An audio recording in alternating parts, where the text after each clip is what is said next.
Avete chiamato papà? Stai a sbagliare, Cordelia.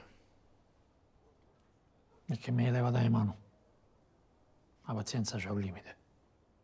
Sì, ma non è così che risolvi, va. Lo so, mi dispiace. Via qua. Via qua, figlio mio. Mettiti a sedere.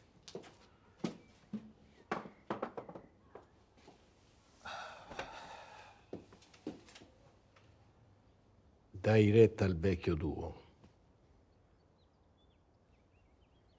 Non gli puoi meno sempre. Se no si abitua. Una volta ogni tanto, un fracco di legnate, ma forte, così capisce. Io così ho fatto con povera mamma tua. Ci hai mai visto litigare?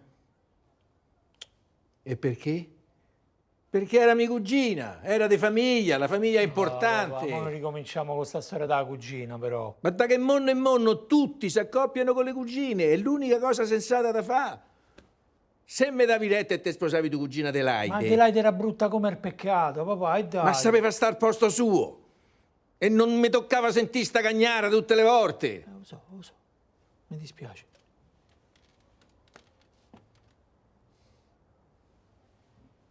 Comunque, alla fine dei conti, lei è una brava donna di casa. Solo c'ha sto difetto che risponde.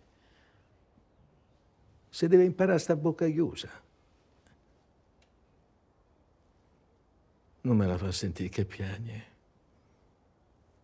Mi fa pena.